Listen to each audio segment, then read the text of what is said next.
All right, welcome everyone to the Optimizing Your LinkedIn Profile, Tips for Networking and Job Searching, as well as how to build a resume, not an academic CV workshop on today, June 24th.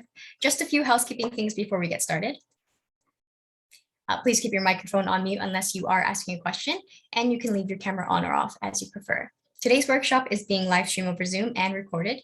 By turning on your camera or unmuting your microphone and speaking at any point during the workshop, including the Q&A, you are consenting to being included in the recording. As well, you're consenting to the video being shared as determined by the workshop instructors and the Research Training Center. I'm just going to give everyone 1 minute to read this disclaimer.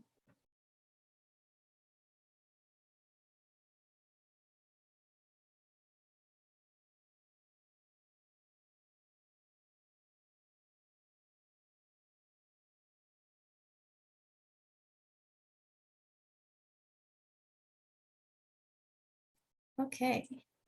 And if you have a question while the workshop instructor is presenting, please type it in the chat. As well, there will be a Q&A period at the very end. Feel free to unmute your microphone and ask away, or type the questions into the Zoom chat. And feel free to use the emoticons to communicate. If you do need subtitles, feel free to go to the bottom of your Zoom by the closed captions icon. You can see the arrow and you can show your subtitles. Lastly, we really appreciate if you can fill out our feedback form at the very end of the workshop. I will also be putting this into the chat now and also at the end. All right, and I do have the pleasure of introducing our speakers today. So first up is Dr. Rosanne Alliong. She is the Executive Director of Research, Innovation, and Translation at both the Baycrest Academy for Research and Education, as well as the Center for Aging and Brain Health Innovation, also known as CABI. She received her master's and PhD in neurological sciences from McGill University. And in her current role, she manages the Kunin Lindenfeld Center for Applied Research and Evaluation, also known as KLCare. She co-leads the Research Training Center, which includes making workshops such as this possible for research trainees. She also supports strategic RI and CABI initiatives. And finally, she co-hosts and produces the CABI Community of Innovation podcast. Secondly, we have Dr. Amanda Berry, and she is the lead of research training programs in the Office of Research Trainees at the University Health Network. She organizes and executes programs to ensure an exceptional training environment for all approximate 1,300 UHN trainees. This includes building career and skill development, mentorship, leadership, and funding opportunities for trainees. And prior to joining the UHN, Dr. Berry completed her PhD in the Department of Molecular Genetics at the University of Toronto. On a more personal note, I have had the honor of working with these two amazing individuals, and I've seen the effort and the care they do to support trainees in all forms of academic and professional development. So without a doubt, I know that you'll be able to learn something very useful from today's workshop. And without further ado, I'm going to hand it to Rosanne to start our workshop. So first off, Monique, thank you for that lovely introduction. I am incredibly honored and excited to co-present with Amanda. We've been able to get into trouble with each other on a variety of other initiatives, so it's even more exciting that we get to do a workshop together. So I'm going to start off and actually share my slides. Can Monique give me a thumbs up if this is working? Okay, perfect. So let me go into slide mode. Okay, so my first I'm going to be talking for about 30 minutes, and I'm going to be focusing in on how to build a resume, not an academic CV. So what are we going to cover today? We are going to cover two key aspects. One is the cover letter. So what are you supposed to cover exactly in your cover letter? And then second, the resume itself. What is its purpose and how does it differ from an academic CV? And what are some key do's and don'ts? So let's start off first by thinking about when you are thinking about applying for a position, whether it be academic or non-academic, you first have to think about who is the audience for your application materials. So who is your target audience in terms of the type of organization you're applying to? Is it academic versus industry versus not-for-profit? Are you applying to a specific department within a particular organization? And is it an online versus human application system that you are applying to? And I'll get a little bit more detail into what that means a little bit later on. Because some large organizations, particularly in industry, have an automated HR system that screens applications automatically. And so you want to make sure you get past that initial screening.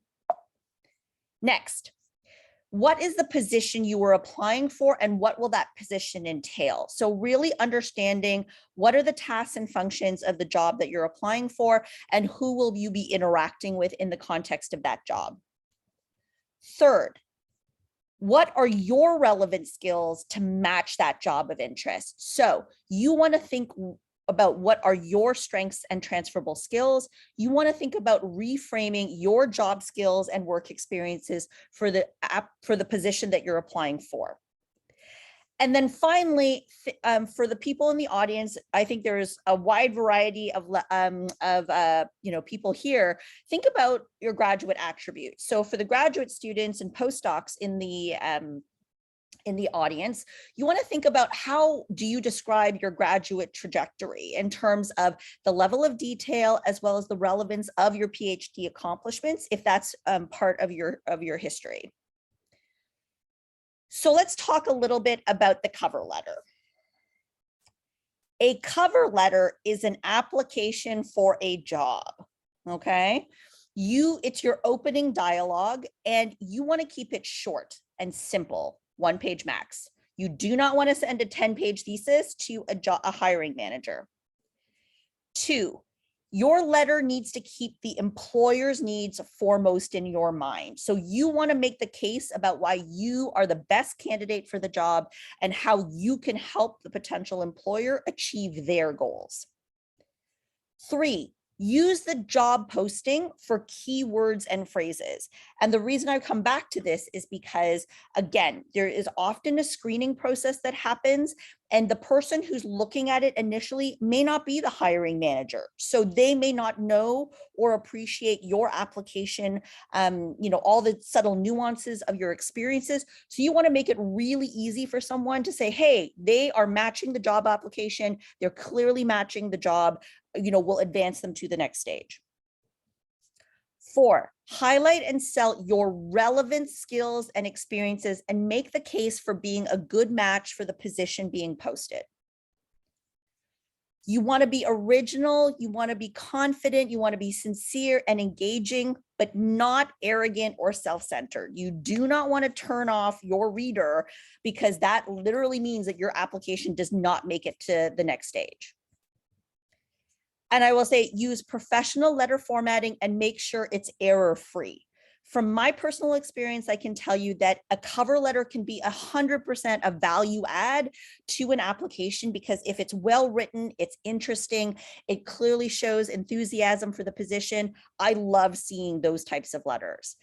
If it has any errors, grammatical, spelling, it literally is the death knell to that particular application because to me, it is a sign of a lack of attention to detail. And it's really, I'm looking for any excuse to remove an application because sometimes I'm reviewing 400 applications for any particular position. So anything that an applicant does to boot themselves out of the competition, I'm willing to take it. Okay, let's talk a little bit about an example. So this is a sample cover letter to a job posting for a grant research officer posting. So, dear sir or madam, I'm a recent PhD graduate. I'm writing to submit my application for a position at your organization. As a research trainee at Red Baron University, I was involved in the development of a genetically modified peanut that showed enhanced resistance to weather changes and natural pests. I optimized molecular genetics techniques during the course of my studies that are currently being used in my former lab and that of a provincial collaborator.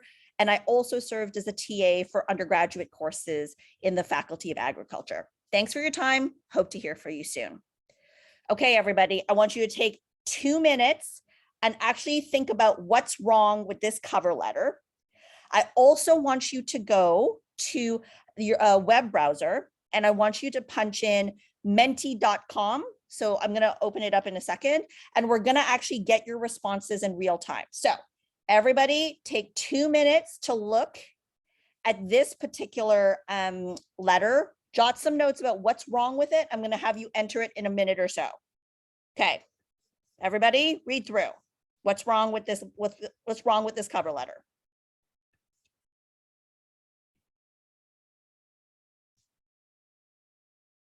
Thirty seconds.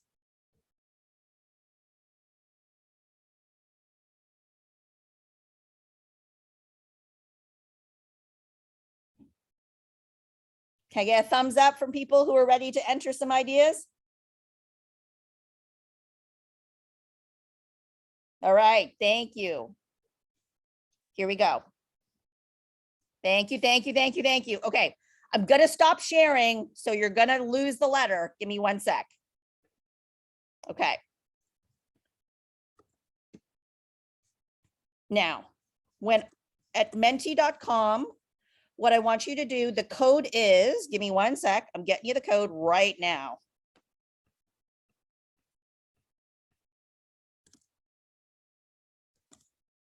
Give me 1 sec to load Menti. Okay, everybody go in and punch in what you think is wrong with this cover letter.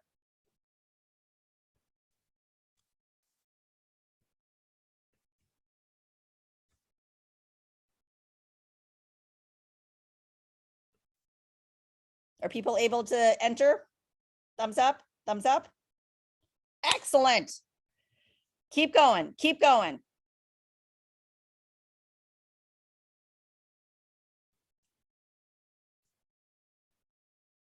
Love it. Yes.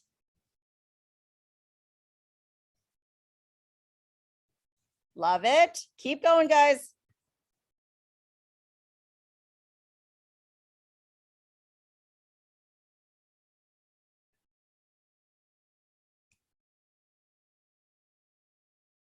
Love it.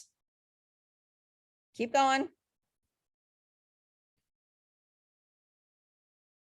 Here we go. Yes.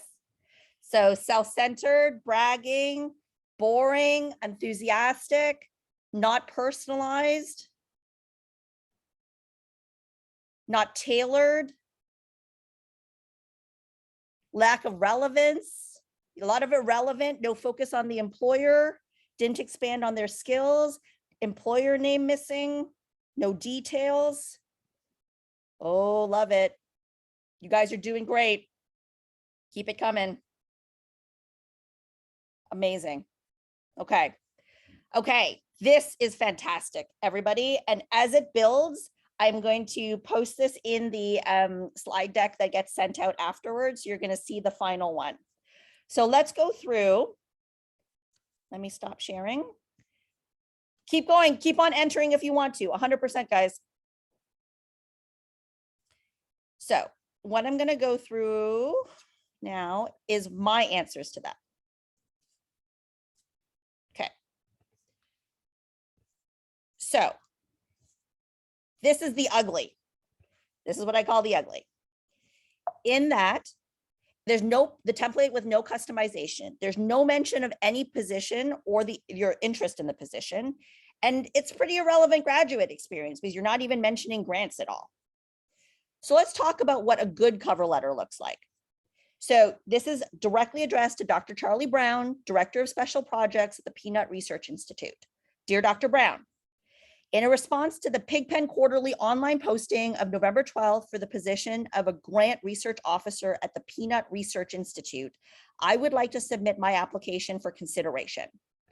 As a recent doctoral graduate in agriculture, I learned firsthand the importance of institutional support for scientists and trainees in streamlining and enhancing the research enterprise. Moving forward, I am focused on providing meaningful practical support and facilitation to researchers in their activities, and I believe that my work experiences and qualifications are a good fit for the position. So you're already saying, you're already trying to find the appropriate person to speak to, you're indicating what job you're applying for, and you indicate why you're interested in the job.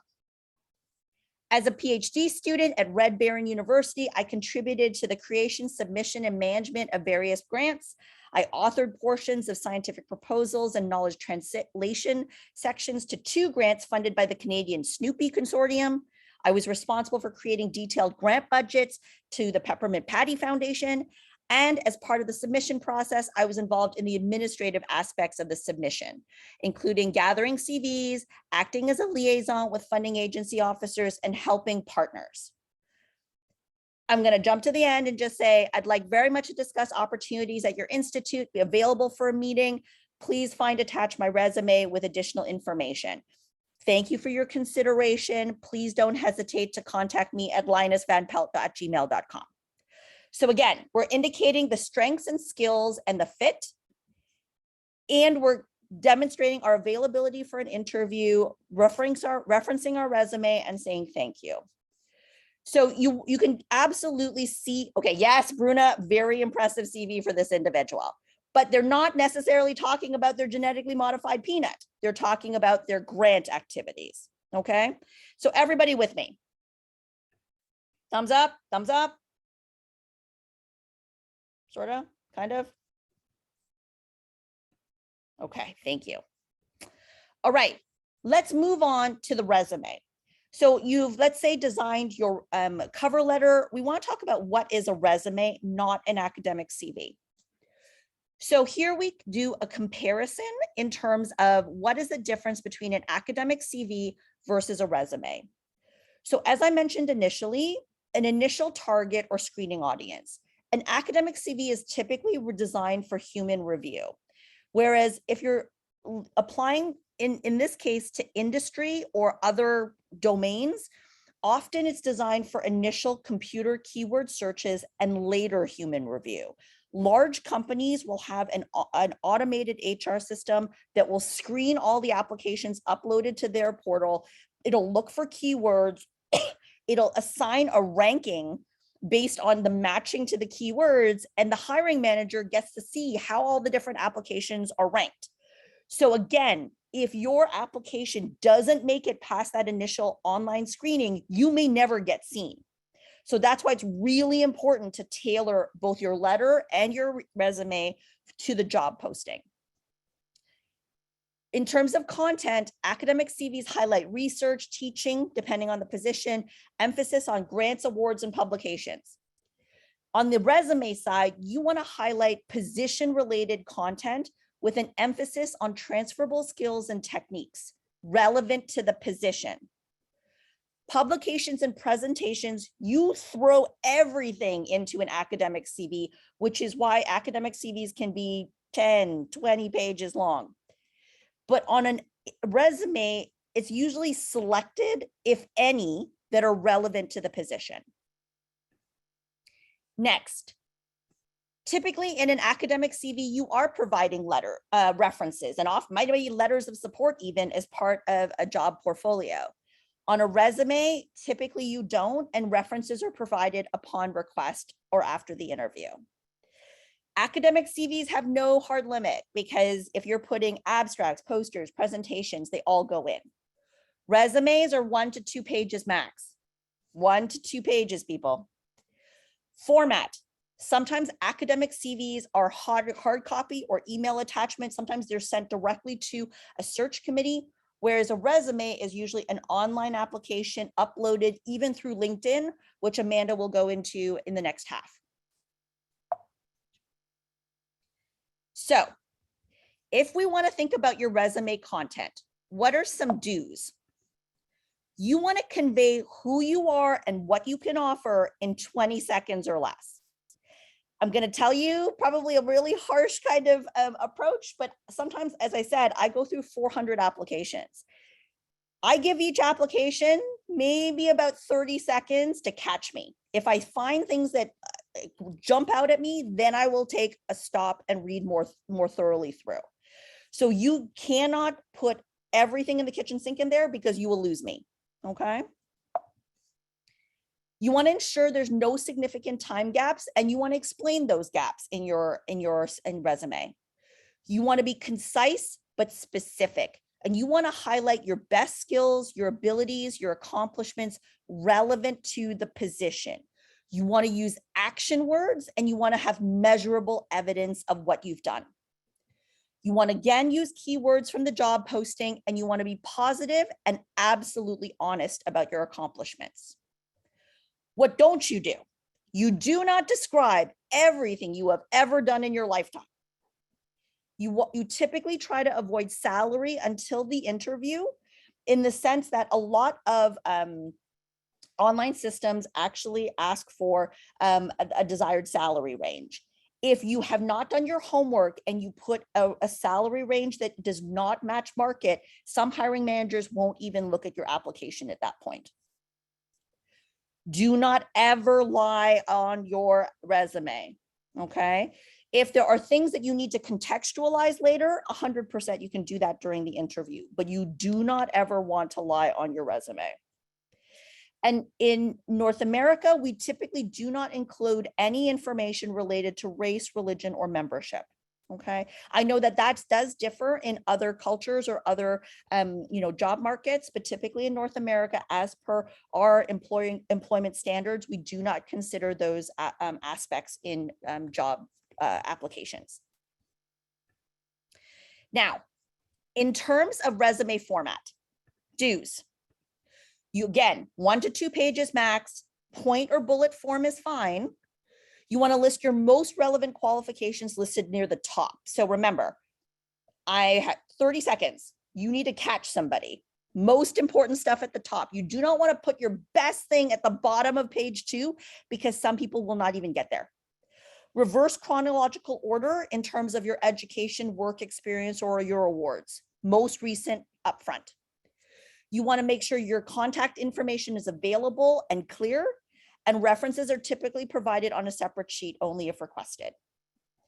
What not to do? Avoid acronyms.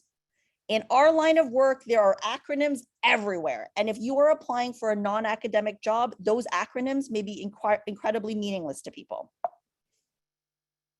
You want to avoid smaller font than 10 and avoid illegible font. So no fancy font, because that again will discombobulate online systems. So this is not high school where you're planning to put everything on a cheat sheet with like 0.2 millimeter margins and 8 font. This is not that, okay? So let's talk a little bit about resume style. Do's. Use active voice. You want to make this action oriented, so active voice. Use categories, white space, highlighting, capitalizing, underlining to organize and emphasize. Do not go overboard. Use it strategically and judiciously. You want to use business-like language, but let your personality show. Use the language of the industry that you're applying to. So if you were applying to industry, you want to make sure what is the language of that industry and use that language. Sentence fragments for brevity is perfectly fine, and be consistent. So don't go from one type of format to a different type of format in the same resume. Don't go from bullet form to full sentences in the same resume. And again, error-free. Simple errors make it really easy for hiring managers to put your application aside. Do not let them do that. So make it absolutely as perfect as possible, so that is not the reason why they put your application aside. What not to do? Don't use passive voice. Avoid pronouns, articles, jargon. Avoid slang, colloquialisms. Remember, particularly if you're moving out of academia, they may not understand what PCR is or MRI is or all of those other things. So you need to make it really accessible to them. All right. Common resume mistakes: using too many words, including personal information, which for the North American market is not relevant and should not be considered. They should not be asking you about your marital status, your date of birth, your citizenship, your gender. They should not be asking for a photograph, nor should they be asking your country of origin. The only thing they should be conscious of is whether you're eligible to work in Canada. Never improperly attribute pre-published papers, okay? Because that is an easy mistake to be caught on, and that can turn off hiring managers. And don't be too creative with format and style. Sometimes this is not an art project. Yes, it can be attractive and engaging, but not an art piece. Okay. So how do you actually achieve targeting, tailoring, and translating your skills for a job posting? So can I do kind of like a poll of hands? Anybody in that imaging space, human behavioral space, research? Anybody? Thumbs up? Or we got a lot of genetics people in the room. Okay, some of us. Okay, cool. I'm going to try to offer a couple of different options here. Okay, so a common thing that I see in a CV is I conducted a neuroimaging study of episodic memory in aging adults at risk for Alzheimer's disease. That's lovely and admirable and 100%. But I want us to think about what are all the different steps in doing that thing. So for example, in doing the thing on the left, people will have developed and synthesized extensive literature reviews of existing research, design new research methods to test memory in older adults at risk for Alzheimer's, managed an interdisciplinary team to develop a new memory assessment tool. So think about who you worked with. You contacted, screened, and successfully recruited 300 older adults suffering from memory problems, coordinated and supervised the collection of clinical and research data from residents and their caregivers. You were responsible for administrative study duties, like managing maybe a budget, or you were reporting, metrics. You supervised graduate students and research assistants. You conducted statistical analyses and prepared results for the team using SAS and SPSS. You wrote and provided editorial support for scientific manuscripts, posters, and presentations. Now, I did say keep it short. So what I'm suggesting is these are options to highlight key accomplishments that for a non-academic employer may be more relevant and more illuminating than conducted a neuroimaging study of episodic memory. So also think about for those of you who are TAing, for example, you served as a teaching assistant for 3 terms at the University of Toronto. What does that evidence mean? So you developed and delivered 10 lectures to 500 students in the Department of Psychology. I always said, show tangible examples and tangible evidence, because when you say you served as a teaching assistant, I have no sense of whether you taught a class of 5 people or you taught a class of 500 people. And those two things look very different. You evaluated and graded term papers and provided student feedback. You explained and reviewed course concepts and answered student questions during office hours. And you received a 4.8 out of 5, with 5 being excellent based on 400 student feedback forms. For those of you who are teaching, feedback forms are fantastic to add. This is third-party evidence of your exceptionalism in teaching. So why not use that? So if you ever TA'd a class, did a workshop, what have you, make sure you get that feedback back so you can include it as evidence of your accomplishments and success. For those of you who are doing service, so many of you volunteer for clubs or associations or not-for-profits or charities, think about what that can do for your resume as well. So for example, serve 2 terms as the treasurer of the University of Toronto Psychology Society. You represented 400 graduate psychology students at university council meetings. You coordinated 5 campus-wide events for diverse stakeholders, including new and existing students, faculty, and community. You were responsible for an annual budget of $20,000. So you had to reconcile expenses, produce finance reports, and you collaborated with other societies or groups on campus to offer joint career development workshops. So what you can see is, okay, I'm gonna go back for a sec, hold on. So what you can see is that these 3 lines can be expanded and thought of based on all the different activities and successes that you achieved in doing it. I'm not saying you include all of those things. I'm saying you catalog all those things and then select the things that match the job position that you're applying to in order to demonstrate concretely what you've achieved and what you've been successful at. Okay. Now, the exercise is to go back to menti.com, and I'm going to put up a new slide. So give me 1 sec. All right. Give me 1 sec, everybody.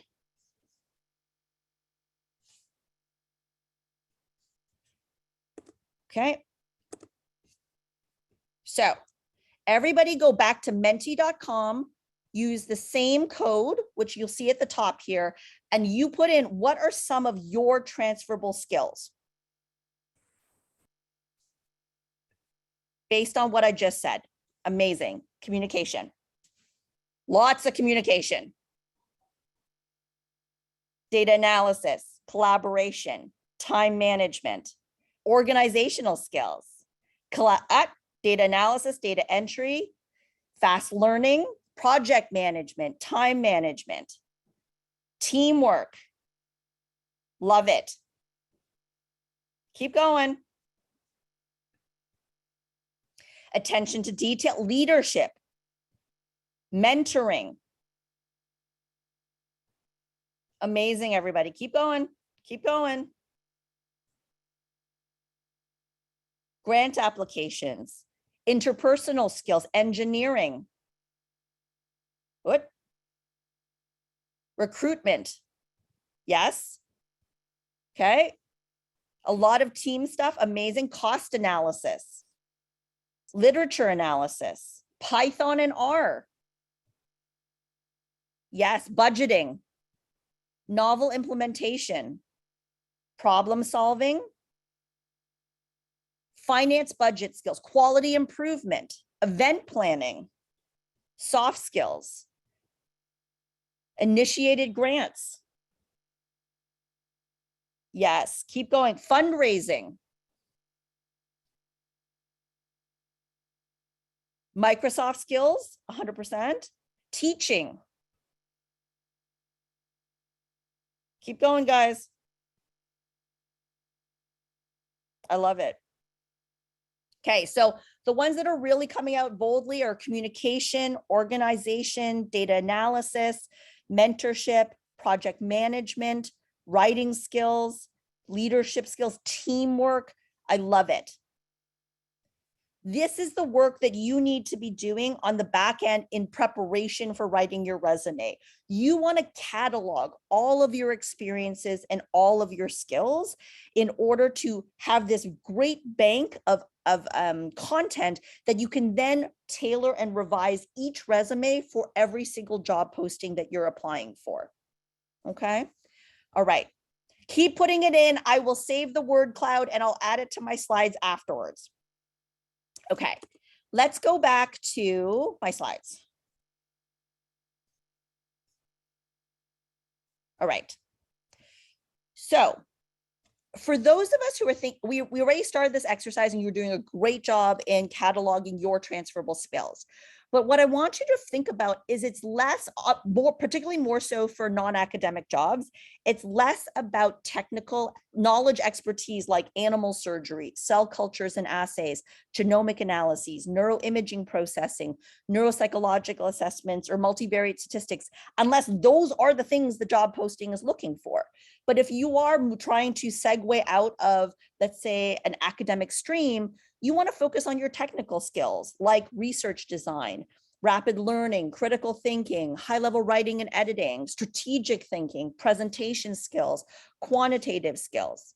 You want to think about some of your management skills, whether that be project management, time management, attention to detail, administrative and budgetary skills, evaluation skills, organizational skills, supervision and mentorship. And then you want to also focus on those soft skills like long-range project stamina. For those of us who've been in graduate studies, just staying true to a process for like between 4 and 6 years is impressive. Tolerance for complexity, ambiguity, uncertainty, that's huge in any kind of work environment.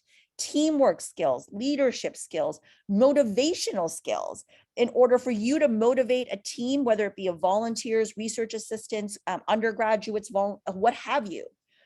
initiative and discipline, and working across different types of teams. So as a student, have you worked with other departments? Have you worked with industry? Have you worked with people living in the community? Have you worked with vulnerable populations? Have you worked with faculty? All of these things are 100% assets in your world. Okay, I'm almost done. What I'm gonna do it, take that back. What I'm gonna do is I'm gonna post up a sample resume for people to take a look at. And I can share this afterwards. So can everybody see the resume? Thumbs up. Monique, give me a thumbs up. Yes? Yes, okay. So what you can see is this is a one-page mock, things have been changed, all of those good things. But you can see education's at the top. It starts with the, obviously, most recent, the PhD, followed by the BA. Then look at this experience that this individual is listing. So nonprofit experience, was president and treasurer. And this individual is listing 4 really concrete things that they achieved. So stabilize the organization by reducing costs, negotiation, securing status, marketing, membership plans, nurture donor relationships and member involvement to increase the community. So this leads to the fundraising somebody put into the word cloud. Restructured the board, focused committees, manage monthly meetings and day-to-day functioning of our all volunteer board.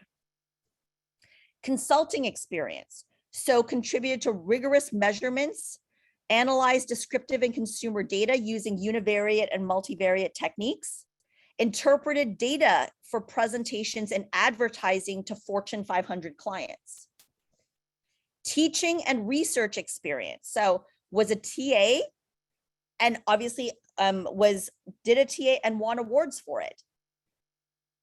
Was doing graduate research, and this is how this individual is describing their thesis. So design and program original experiments in social and cognitive psych, analyzed a wide range of data from over 32,000 respondents, interpreted and summarized results for talks, posters, and publication.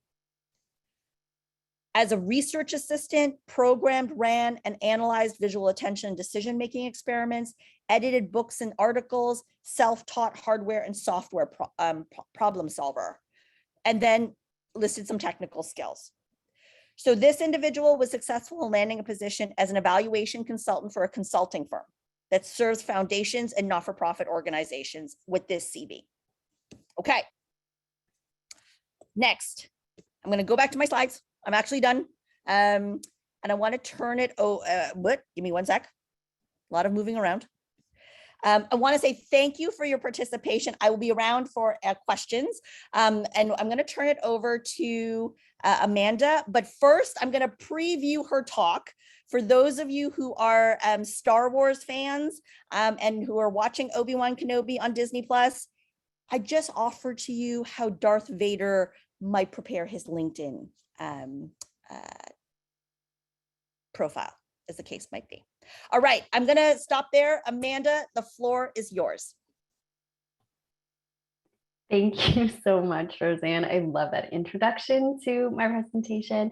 I also feel super lucky to have gone after Roseanne because so many of the things that she mentioned are going to be relevant for the LinkedIn portion too. So we will be recovering some of the concepts and reinforcing some of the ideas.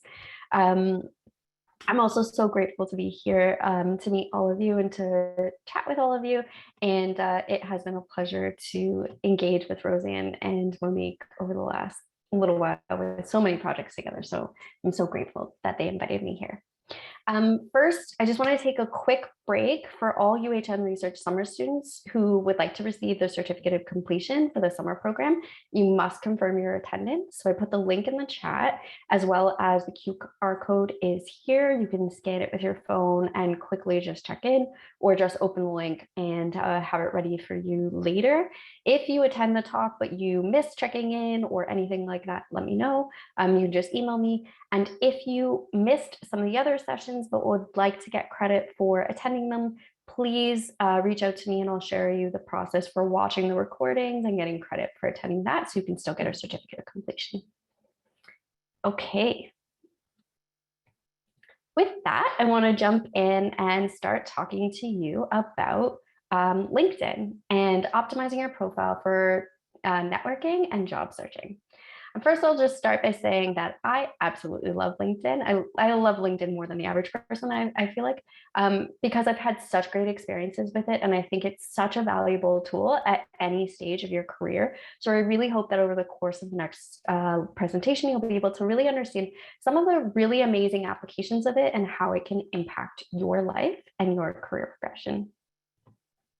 So to start you off, just to understand where my experience is coming from, I will tell you that, as mentioned before, I'm the lead of the research training programs in the Office of Research Trainees at UHN, which I know is a mouthful. But I actually started my LinkedIn experience when I was in grad school and built a profile. It wasn't really fantastic, but I continued to build it and improve it over time and continued to build my network over time slowly. I also attended many training sessions where I could learn from experts about different tips for making my LinkedIn profile better because I recognize the importance of it. I'm going to share with you a lot of the tips that I learned from those training programs. I also know that LinkedIn was super instrumental for my career exploration as well as my job search. And 100%, I will tell you, I wouldn't have the job that I have now if it wasn't for LinkedIn, because I actually saw the post on LinkedIn.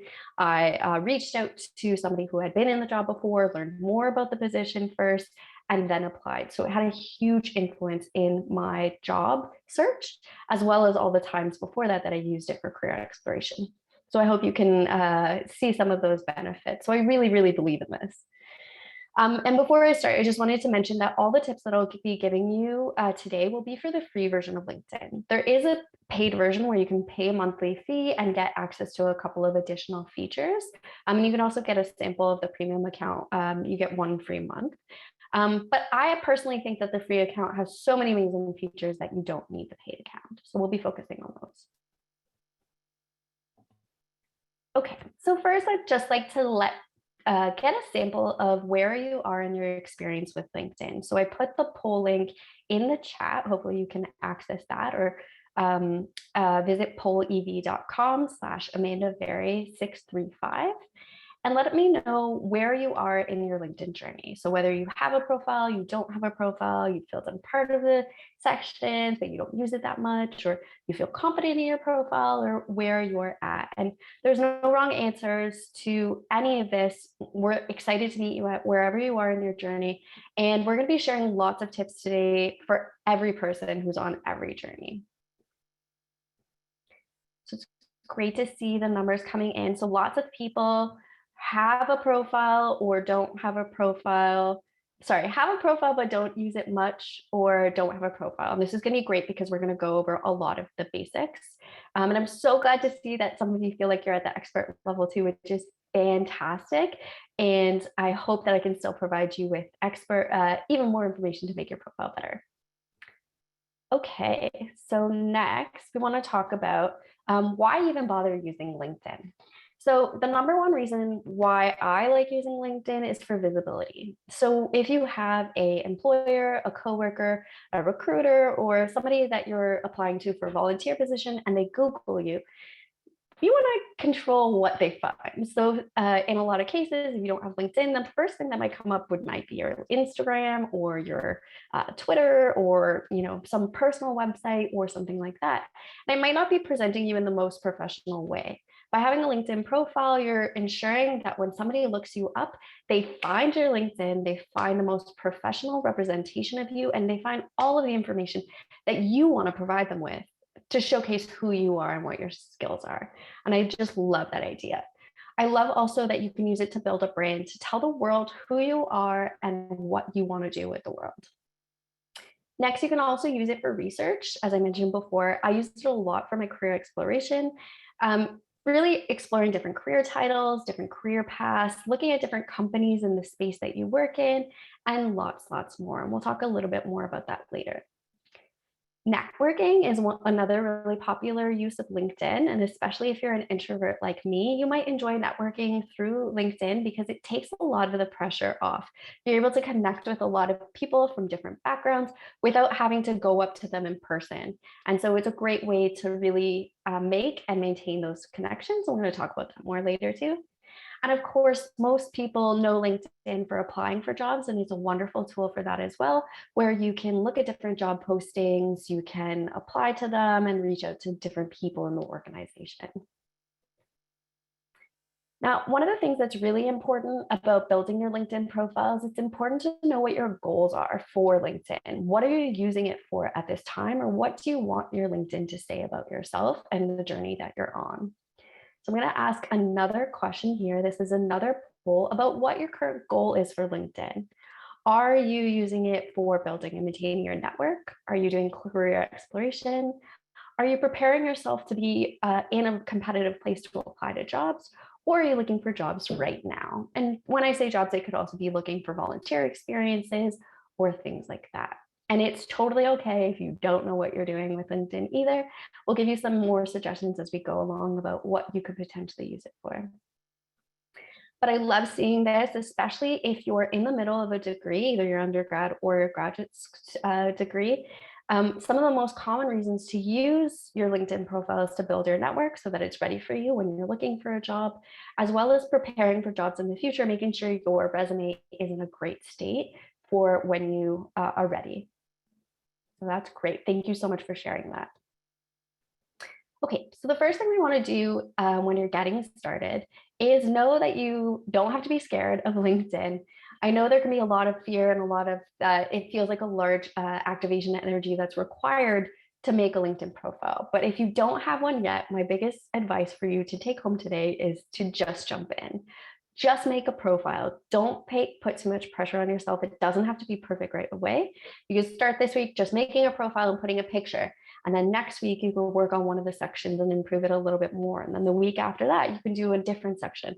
So it doesn't have to be a big arduous process. You can work continually to improve it. So really the first step is just to get started.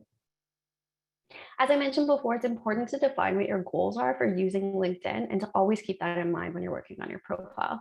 So if you're looking for a job in a specific area, you're going to want to keep that in mind when you're writing your different sections, because you want to make sure you're catering all of that to this specific job you're applying to. It's kind of like when in your cover letter, when you're optimizing it for a specific job, except here you're optimizing the message you want the world to know about you for the specific career area you want to go into. And I know that can be tricky, especially if you don't know what you want to do with your life at this moment, but there's also ways you can keep it kind of vague, but keeping your goals still in mind of what you want, like career exploration. We'll talk about that again later. Also, just try your best to fill in as many of the sections as possible. There are so many sections of LinkedIn, and you don't have to get overwhelmed with it. Just work on it a little bit at a time. But the more you can fill in, the more complete your application will look. And lastly, there's no right way to use LinkedIn. Everybody has a different style, just like resumes and cover letters. Just do it the best way that makes sense for you. So the first steps to creating your profile are, first, you're going to start with your name, obviously. And so my name is here. I made a very PhD. I put my credentials, my PhD, and my name as well, because I want recruiters or employers who are looking my LinkedIn page to know that I have a PhD, because that's important. Next, beside that, I have my pronunciation for my name. And I know that might sound silly to some of you because my name is very easy to pronounce, but I love putting it in there because it's a sign that I'm conscious about people's pronunciations and that I want more people to add their own pronunciations, so that when I'm meeting with people, I can look it up on their profile ahead of time and find out how to say their name properly. The same with pronouns. I'm sharing my personal pronouns here, and I hope that other people do as well. And this serves as a great reminder that if you are going to a conference or you're going to a meeting and you know you're going to meet people, you can always look up their profile ahead of time so you can make sure that you're referring to them with the right name pronunciation and the right pronoun, so that you're being professional and respectful. The next steps are the profile picture and the background photo. So we'll be going into those separately. So we'll start with picking the right profile picture. Now, of course, I'm sure maybe all of you might have seen that the photo on the left is what it looks like when you don't have a photo. And nobody's going to take this profile seriously if they see there's no photo. It's like having an egg on Twitter. So you really need to have a photo, because otherwise nobody's going to look at your profile. You want to make sure that you pick a recent photo that looks like you and is representative of who you are. You want to use a picture of just you, and make sure that you're not using one that's a selfie or one that you cropped from a group photo. You may think that you've done a good job cropping, or that you can't see that it's a selfie, but it's always better to take a picture specifically for the purpose of your LinkedIn photo. You want to pick a photo that has a simple or white background. And you'll notice that I didn't do that in mine, but it is a good tip that I've heard from lots of different recruiters, just so that your face pops more. You want to make sure that the picture is zoomed in, so you have at least 60% of the circle is filled with your face. And lastly, you want to wear what you would wear to work for your current or dream job. And professionalism is defined by every person differently. So please feel free to wear whatever you think looks professional and looks right for the job that you want. Now I'm going to give you a great example here. Jennifer Lopez actually has a LinkedIn profile. She's one of the celebrities that has one, because she has lots of different businesses, and she has a fantastic photo.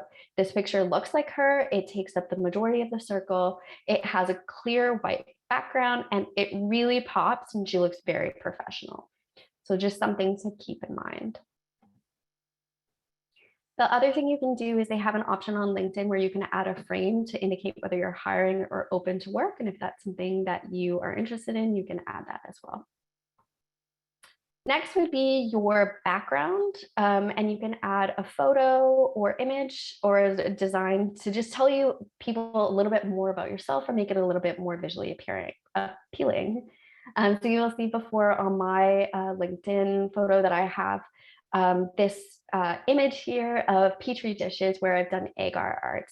And I use this as my background image because I love science communication. I love outreach, and it's a really big part of who I am and the kind of things that I like to promote in my career. So I felt like that picture added some color, it added some flavor, and it added more of my personality to the page. Other people also choose to pick striking images from their research and put those in. So for example, there's this fluorescence image that somebody has used on theirs. If you don't have images like that, but you want something beautiful, you can use softwares like Canva. Canva is a free design software, and they have a whole portion of their website that is dedicated to templates and making different LinkedIn banners and backgrounds. So they have these are the examples of what they have. You can customize them and make them your own, or use their collection of clip art to make a picture that represents you. Next, we have the headline section, and this one is something that people find very tricky. So when somebody is looking at your profile, the first thing they're going to see is your headline after they see your photo. And clicking on that picture and seeing your, you have to have a compelling headline so that people are enticed to go and look at the rest of your profile. So you really want to make it impactful because it's the first thing that people are going to see about you. Now, it's important to remember here that if you're an undergrad and maybe doing summer research, that those are great positions, but they're not really something that people are looking for. Nobody is looking for an undergrad, right? So you want to highlight again some of those transferable skills or some of the creative things that you're doing to capture the attention of an employer or a recruiter. So for example, you can see in mine, I wrote that I'm a science communicator and I do science outreach. That tells you a little bit more about the stuff that I'm doing. And this is meant to grab the attention of your future employer. You can also make sure to not limit yourself, so you can have more than one title and use these bars to separate them. You'll see many people do this on LinkedIn. And you can be as descriptive as possible. So again, if you're an undergrad student who's doing summer research, research assistant is a more compelling title that is very accurate to what you're doing according to HR, people and culture. Your position is a research assistant. So that's better, more captivating than saying you're an undergrad summer researcher. If you have experiences like you were the president of an undergrad student association, that shows leadership skills and is really exciting. So it's a great thing to put there. You can also put any other skills you have, science communicator or science writing, things that you feel confident in that you would want an employer or recruiter to know about you and grab their attention. Now, we'll bring back this example of what Anakin Skywalker or Darth Vader would have in his LinkedIn profile. And what you can see here is that there's tons of different options that Darth Vader can use to describe himself. What's really important here is that you pick something that is accurate. You want something that is going to capture the attention, so it can be a bit creative, but you don't want to make it too far from the truth. And so you want to just be a little bit careful here. So I wouldn't say, if I was an undergrad student who had been working in a lab for 3 months in microbiology, I wouldn't say that I was a microbiologist, because that means something different in the industry. So just be careful about the words you're thinking, but definitely feel free to use things like science communicator or things like that to explain your experiences. And don't have 600 of them like Darth Vader. He may have a lot of jobs, but you don't need to say all of them. Okay, so next is the about section. And this is a section that a lot of people have a hard time with, because it's really just a blank box and there's lots of you can do with it. What I like to suggest is that you really think about what the purpose of this section is. So if somebody has finally decided that they're going to click on your photo, they're going to go and see the rest of your page, before they look down at all of your experiences, they're going to see this about page, and you really want to capture their attention so that they do go down and read the rest of the information about you. And I like to think about, what would you want a recruiter or an employer or somebody to know if they didn't read any other part of your profile? And so here I like to think about this as like an elevator pitch. An elevator pitch is when you have, 2 to 5 minutes to tell somebody all of the important things about yourself. And you want to do this not by listing facts or titles, but you want to really tell a story about who you are and use it to sell yourself. And so some of the ways you can do this are by highlighting the things that you're passionate about. You can highlight the types of careers you're looking for, really highlight the important transferable skills. And the best about section I have ever seen. I saw a job posting for a job that looked interesting, and I found a profile for somebody who had that job. And it was so interesting to see this two side by side, because I could see all of the skills that you needed for that job were highlighted so clearly in her about section. So she looked like the perfect person for that job because she had all of those experiences. And that's really what you want to do, is you want to capture people's attention so that they know that you're right for that job.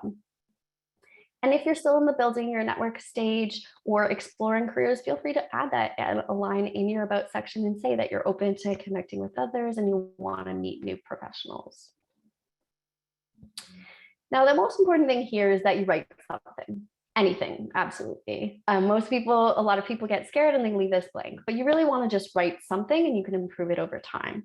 I personally love taking the pressure off and writing it in a Word document, so you're not stuck in that box. You can write a little bit of it, take a break, edit it, write a bit more, repeat, and then put it in the box. And it feels a lot less intimidating that way. The other thing you can do is, like I mentioned before, I loved looking at other people's profiles, and I looked at people that I was interested in their careers and looked at what they wrote about. And one of my favorite things about LinkedIn is the research component of it. So look at lots of other people's LinkedIn profiles, see their about sections, and look at what you find captivating about and what you want to integrate into your profile. So next, we're going to talk about the experience section, and we're going to go through this quickly because it's very similar. A lot of the things are very similar to what Roseanne mentioned about resumes. So really what I want you to do here is take your resume and turn it into the experience section.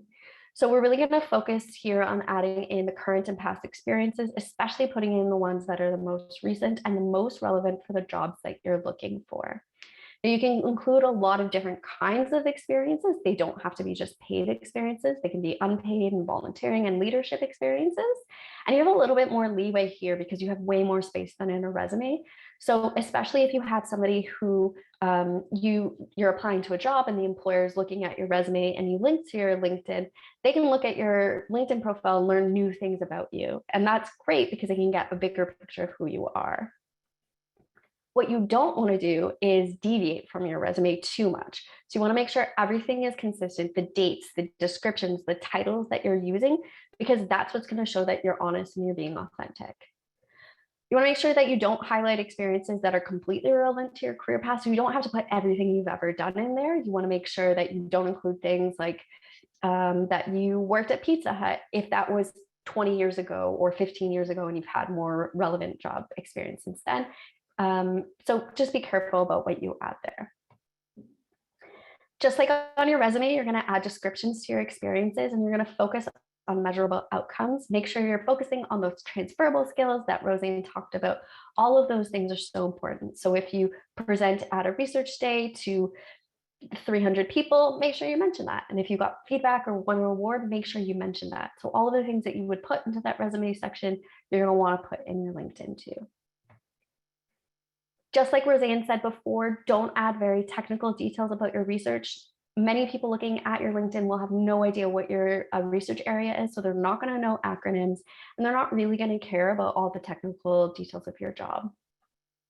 Also, don't be scared to mention your accomplishments. I know a lot of people find LinkedIn kind of icky for that reason. They don't like all of the bragging about all of your accomplishments, but it's important to be proud of what you've done and to share it on your profile.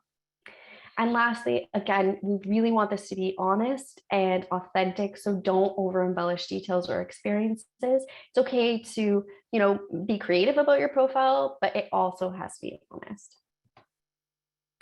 Now, if you want to take this to the next level, one of the really cool options is that you can add links to your work. And so you can put into one of your experiences, you can add a link to a personal website or a work website.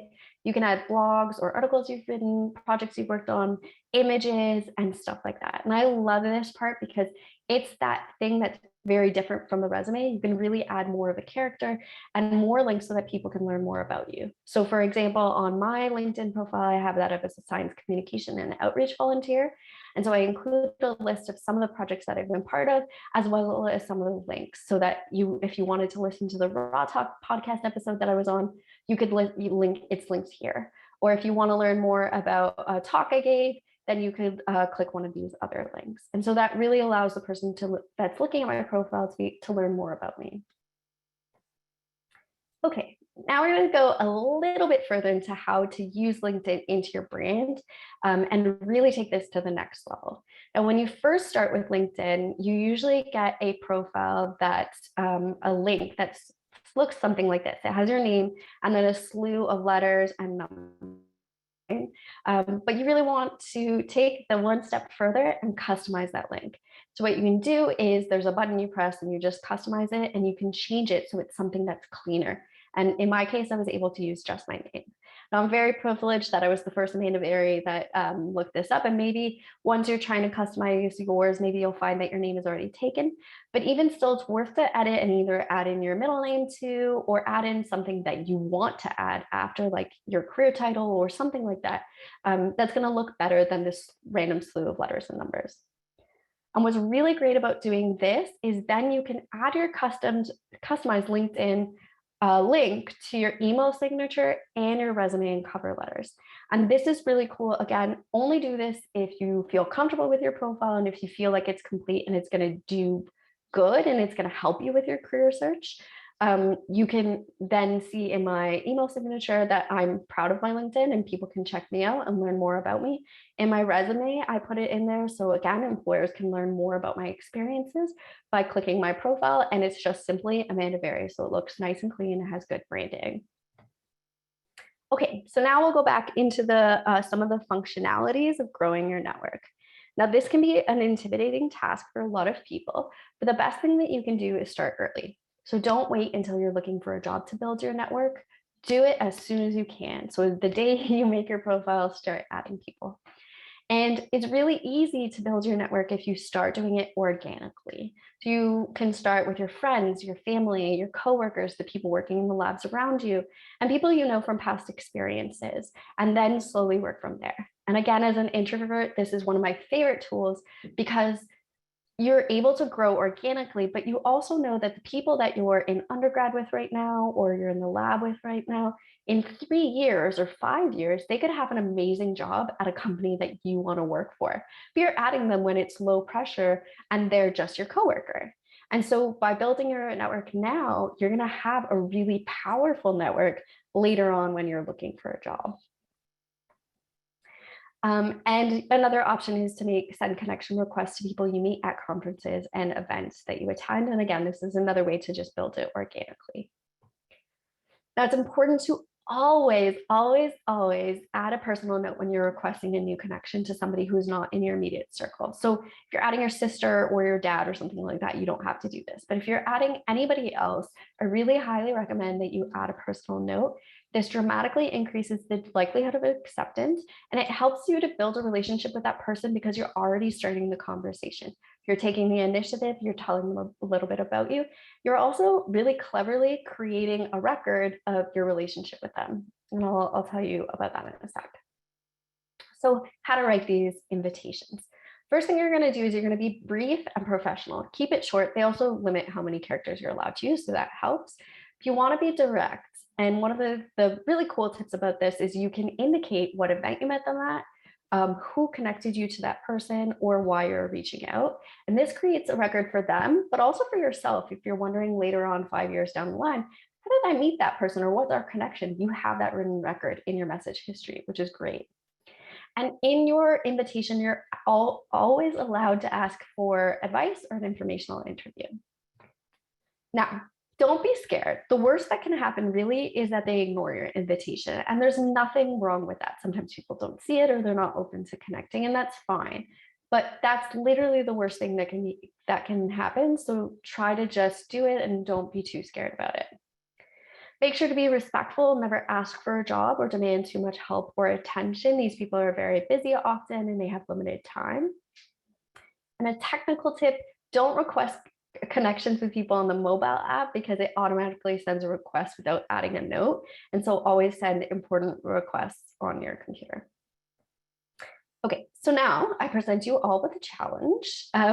Every single one of you, I challenge you to practice writing these customized invitations, and feel free to add me on LinkedIn. I've given you my profile link many times, and write a personal note. So tell me, say, hey, Amanda, I really appreciated your presentation this afternoon, and I'd love to be connected. And that's all it takes, and get that practice, and you'll realize it's not that hard. Okay, so now that you've built your connections and you have some of them on LinkedIn, how do you maintain those relationships over time? So the first thing you can do is ask for an informational interview or for an introduction to a connection. And we mentioned that briefly before. I forgot to mention, if you're not familiar with informational interviews are just a way for you to ask the person if they would be open to meeting you for a virtual coffee or for a short period of time, so you can learn more about their career and more about their career path. And it's a really useful career exploration tool. So feel free to ask for those. And that can build a conversation and have them learn more about you, so you can build your connection with them as well. Another thing you can do is engage with their content regularly on LinkedIn. So if they have posts or they share articles, make sure that you're liking them or commenting on them, and that will remind them of you. You can send them short messages to give updates in your life, as well as wish them happy holidays and birthdays and things like that. And LinkedIn will tell you when their birthdays are. And I have tons of my connections that do this. They'll send me updates when they graduate or when they're looking for jobs, and just remind me of them and what they're looking for, or they'll come back to me a year later and ask me another question. And I love that because it refreshes my memory of them and helps us to build that connection even more. And one of the other things that you can do that is really easy is be active on LinkedIn, because the more active you are, the more you're going to show up on all of your connections feeds. And again, it will remind them of you. So how to build a LinkedIn presence. Now we're going to start with the easy options. So the first step is just to be an active LinkedIn user. I love making LinkedIn a daily habit. I check it every day. I also love checking it on my phone too, which is useful because it's something easy you can do while you're waiting for your lunch to warm up or you're waiting for the subway. And this just helps you because you can look at the content and engage with it. You can like an article or comment on an article or congratulate people when they get new jobs or promotions. This is a really easy, low pressure way to have more presence on LinkedIn. I also love checking LinkedIn every day because it helps me to see what kind of new jobs are out there and what people are posting about. And if you want to take it a step further and you really want to build a stronger presence, the best thing you can do is write posts and articles. And these get a lot of activity and a lot of engagement on LinkedIn because there isn't as much content on there. And so some of the things you could write about are highlights from an event or conference you went to. For example, you could post after this event that we're having today and share with LinkedIn the 3 top things that you learned. And then you could tag my office and me and Roseanne, and I could keep the conversation going and build a little bit more engagement. You can post about a great article that you read. If you're hosting an event or participating in an event, you can advertise that, and you can share accomplishments or examples of your work. So just being really active in an intentional way. And if you follow me on LinkedIn, you'll see that I do this often. I post very regularly when I see things that I think my network would be interested in. Now, the last thing we're going to do is going to talk about LinkedIn for career exploration. And this is such a valuable thing. And I really hope that you all take part in this because LinkedIn is such a wonderful tool for career exploration. So what you have to do is just use LinkedIn and search for career and job titles that you're interested in, and you can get so much different information. So first, you can look at people, and you can find people that are in the specific careers that you're interested in and look at their education, their skills, their experiences, or their career paths, and see what kind of skills and experiences or career path you would need if you wanted to get that position. It's important to remember everybody has a different career path, but by looking at a bunch of different people in the same position, you'll get an idea of what's required. You can also look at job postings, and I did this a lot when I was in grad school before I was applying to anything, because you can see for what kinds of titles, what skills and experiences do they require. And the earlier start this, the better, because then you can start building those skills and experiences so that you'll be competitive for those jobs when your turn comes around. Another thing you can do is networking. So if you find someone really, really cool on LinkedIn that has a fantastic job that you want to learn more about, you can see after you click their profile if you're a second connection with them, and you can see what first connection that you have connects you to that person. So for example, if Roseanne was friends with the CEO of Apple, I could see that on LinkedIn, and then I could message Roseanne and say, hey, do you mind introducing me to that person, or would you be willing to make that connection for me? And a lot of the times, if it's a close connection, people are willing to do that. So it could be a great way to expand your network even further. Now, lots of people get stuck on this part because they think that when you click people's profiles, they'll get to see that you're looking at their profiles, and that to them seems creepy. I totally understand that, but I personally believe that you should create as much as you want because it's not stalking. It's expanding your network or doing research. And honestly, this has been useful to me in the past. I've seen different people from cool organizations looking at my profile. So then I knew that they were open to me looking at their profile or me connecting with them. And it can be a really useful tool. And at the very least, it's always nice for people to see that you're looking around. They see your face one more time. And it really doesn't matter. Okay, so 2 last things you can do for career exploration is follow companies that you're interested in working for, because this will increase the number of their posts, articles, and jobs that you see. And another tool is, just like I said, with the second connections, if you look at a company here like AstraZeneca, it shows you that I have 6 connections that work there.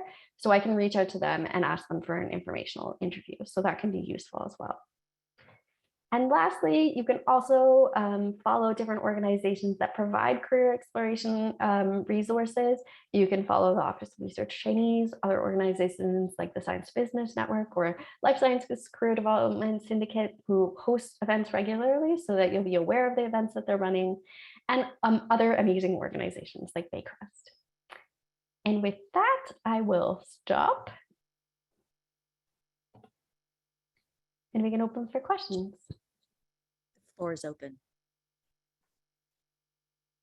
And you can post in the chat as well.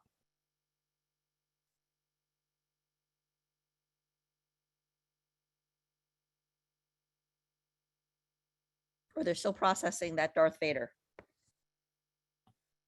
Absolutely. Yes, slides and content will be shared afterwards, so rest assured. So Sarah asks, how do you meaningfully find mentors on LinkedIn and create those connections? Amanda. Yeah, that's a great question. I think LinkedIn is a useful tool for finding people. And so it's useful for you to be able to look around and see what careers you're excited about, and then find the people working in those spaces, working in those companies. And it allows you an easy way to connect with somebody who you think would be interesting. So you have that option of sending a connection request and sending them a message and asking them if they would be willing to meet with you and provide you information. It's really a bigger process to find a mentor, like a long-term mentor, and not everybody that you reach out to randomly on LinkedIn will be open to that kind of relationship. But I think it starts a conversation going. And one of my favorite things to do in informational interviews is, whether I liked the connection with that person, they provided me useful tools or not, is to ask them if they have any suggestions for other people you can reach out to. And so that can create even more people that you can explore. And then if you find somebody who has the time and who you really get along with and have similar values to and similar interests with, then you can ask them if they'd be willing to be a mentor for you. Other questions?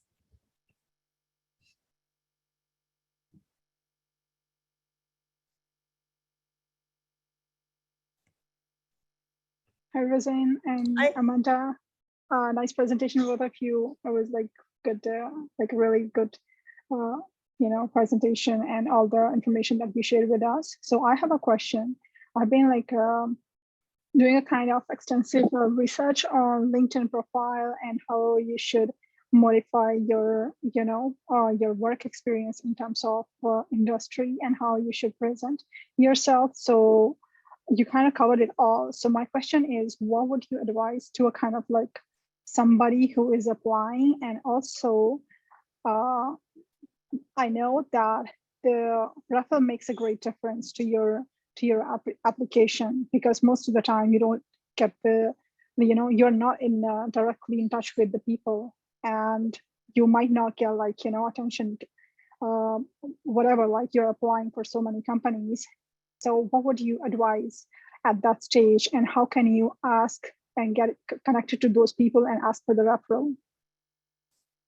Yeah, that's a great question. I think it's easy on LinkedIn to be able to explore a company and find employees. And so I think the best you can do is just try to find people that have a similar title to the one that you are applying to and ask them to speak with you about their experiences. Or often I've reached out to people and asked them if they could tell me a little bit more about the role. And that would be done before applying. And then see how it goes, see how the relationship with them goes.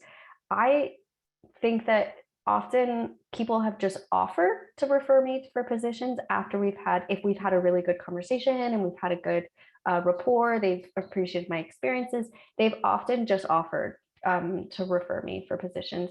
I think it can be hard to ask for that, but I think if you have those chats and they go really well, often, especially in industry, people are given bonuses if they refer people and they get hired. So there is an incentive on their side to do it as well. So I'd say go into it organically, try to have an organic conversation, and then see what happens. I'd also think about building your network as early as possible, like even before you have a job like earmarked, because what you can do is have enough time to develop relationships, do the exploration that Amanda's talked about, so that when that magical job does appear, that you are in a position to leverage your existing network to try to network your way across to that position. So don't try obviously networking at any time is great, but try to do it earlier so that you can leverage it in order to get those referrals that you're seeking.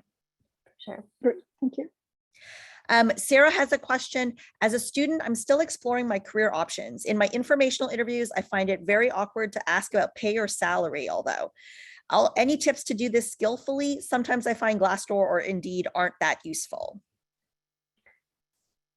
That's a great question. I personally don't like asking about pay or salary, so I don't, and I rely on Glassdoor instead. I don't know, Roseanne, how you feel about that.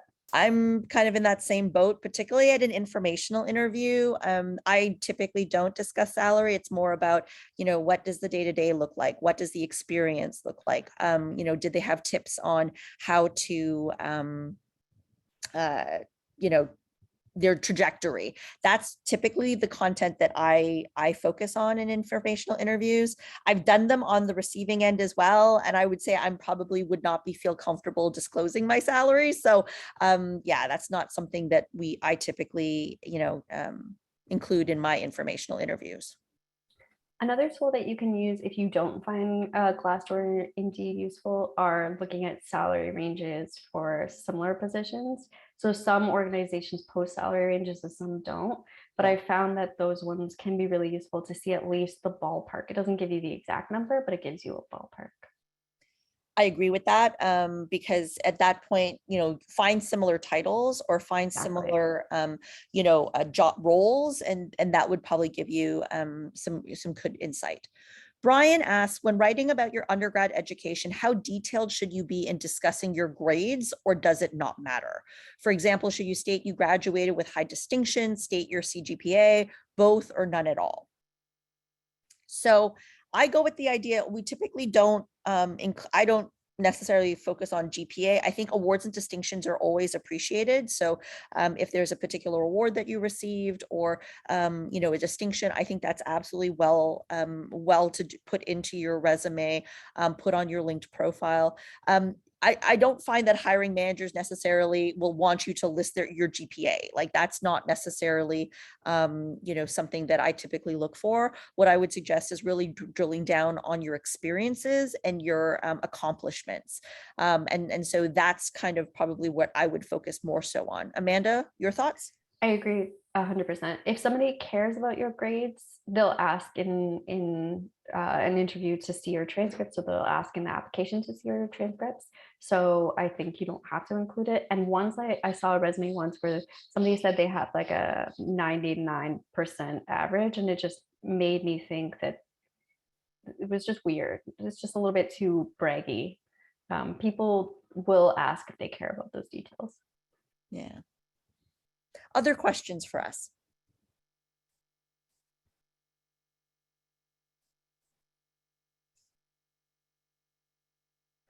And I will also say congratulations to the people who took Amanda's challenge, already connected with me on LinkedIn during the workshop. Super gold stars. Yeah, exactly. Also recognize that these are iterative processes, so don't feel like you have to figure it all at once. And if you have questions later on as you're making these profiles or resumes and things like that, you can always feel free to reach out. Yeah, for sure.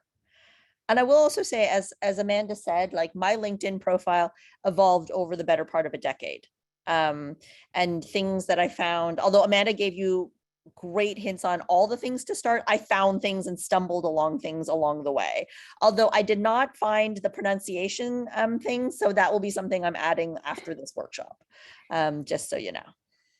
Yeah, and I find it so helpful to just look at other people's profiles and see the things you like in other people's profiles, because then it makes you really reflect and think about what you want on yours. And I found that that's kind of such a useful research tool. And I do want to draw back in the chat. I answered Zinal's question about if you can't find the hiring manager for your cover letter. So I gave 3 tips. I just basically said, try and identify which department is doing the hiring and search the web for the department lead or head. 2, connect with your network and see if anyone see if you know anyone at the hiring organization, and see if they might know who the hiring manager is. And 3, if you still can't find the right person, then you can go with hiring manager. That's entirely fair, but you should still make sure that your cover letter is tailored and targeted for the position, even if you can't find the specific individual. So just to keep that in mind. I will say that's like the number one thing I look for in applications, because it's the first thing on your cover letter. So if you don't find the right person's name, or at least if you don't try, if you get find the wrong person's name, then that's fine. But if you write to whom it may concern, I usually don't read very much further after that. And Amanda, are you as brutal in your review as I am in terms of, you have about 30 seconds to catch me? I would say I'm maybe not as brutal as that, but we've never had 400 applications to look through. I think the most we've had was like 75 or something. Okay. So I'll give a couple of minutes, but the biggest mistake I find is people definitely don't personalize them enough and don't highlight the relevant skills. And that can be, you don't ever want to try to make somebody search for why you're the right person for the job. You want to make that blatantly obvious. As I said, hiring managers, it takes very little to lose their attention. So you don't want to give them any excuse to not be engaged with you. Exactly. Rafael.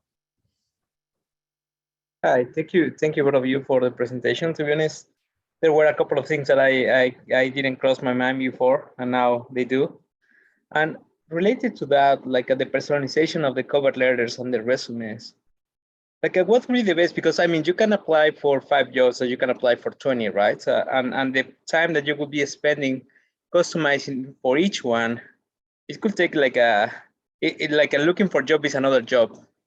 So what would be the best suggestions to try to have a balance between that? Because I'm close to finish, and at some point I was thinking I could apply to 30 of them with the same resume. I just change the small pieces in the cover letter.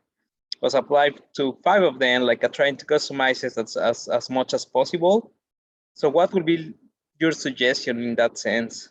Like to save some time, but at the same time being an effective as you are mentioned. Amanda. Yeah, I've seen this a lot because as I've reviewed applications before, you can send out 100 ineffective cover letters and resumes, and nobody's going to take a second look at it. They're not going to consider it at all. So you're better off spending the time to make a couple of really good ones that really give you a competitive chance of getting a job. Yes. That's way more worth your time. And I think one of the ways you can do it is make general cover letters and resumes for specific different kinds of career titles. So if you're applying for a grant writing position, as well as an industry position, have a template for grant writing that's really, really good. And then it'll be easy to customize that one for many jobs with that same title or that same field, because you've already put in all of the specific transferable skills that are related to that career area. So you're making it easier by having templates for different titles. You're making it easier to customize them when new jobs come out. And I would absolutely concur with that, because I think the time that you spend customizing and tailoring is the time that that really engages with a hiring manager, and you want to capture them. So sending out a large number that are not tailored will not capture individuals. I absolutely agree with, really good, and that leads to another workshop that I give, is really reflecting on where you want to apply to. So do that internal reflection first and know that you want to go for grant writing, or you want to go for industry, or you want to go for academia, or what have you, so that you are, you can develop those really good templates in a domain specific way to prepare you for tailorization. The other thing that I really recommend is doing a full catalog as it's happening. So it's really easy to think about your, let's say, master's while you're in your master's and catalog all those experiences while you're still there. It's hard to go, 4 years back, after 4 years have passed, to try to remember all the things that you did.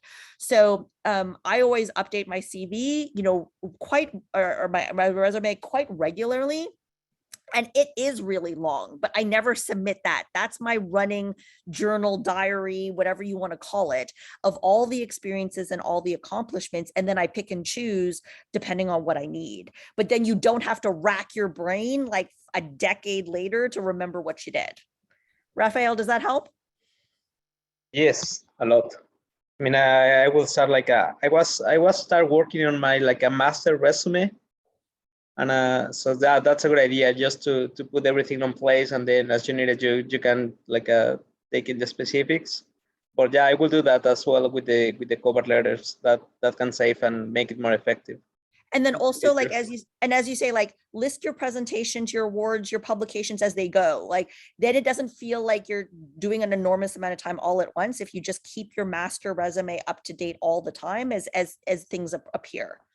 Okay, last couple of questions. Anisha, a lot of times I find that I meet 60 to 70% of a job's requirement, but not completely.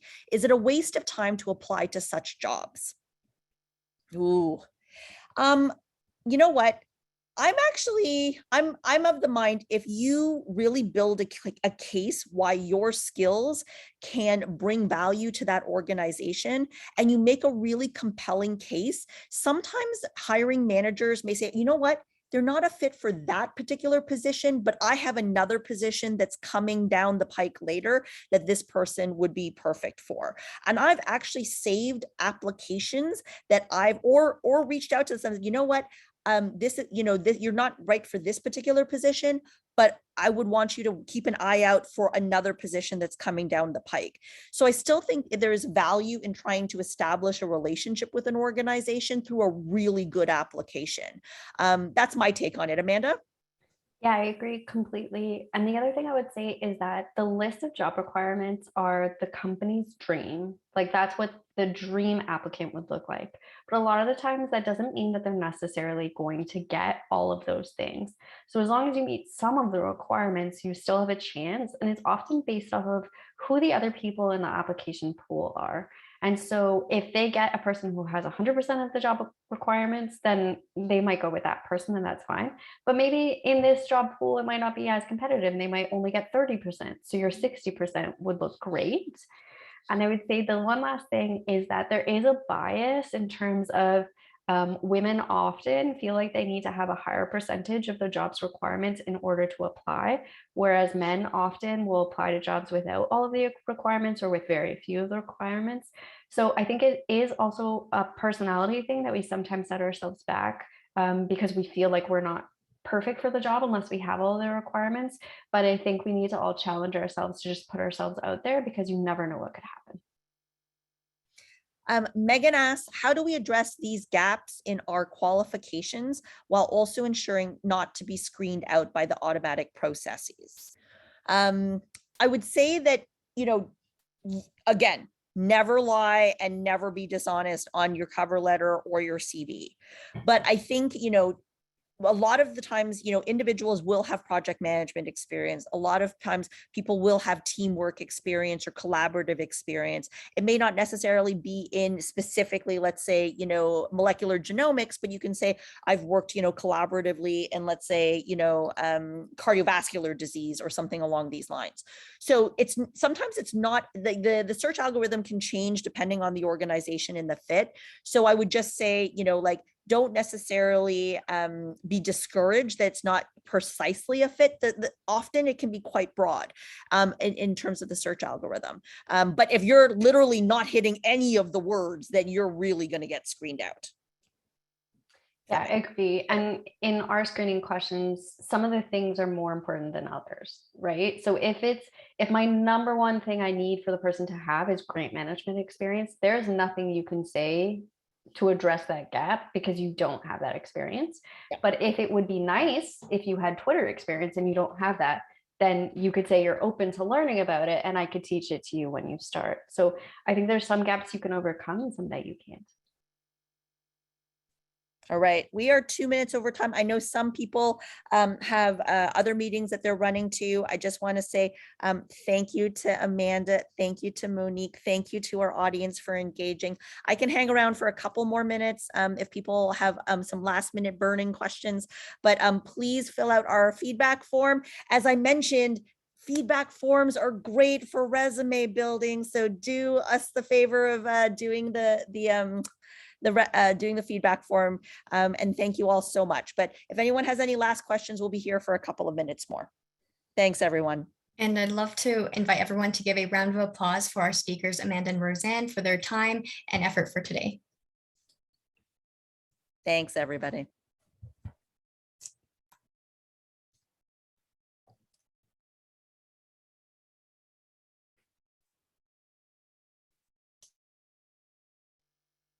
I look forward to getting a lot of connections. Indeed. I got LinkedIn a connection request during the workshop. Which was quite Amazing. lovely. I haven't checked yet, but yeah. It's also because you went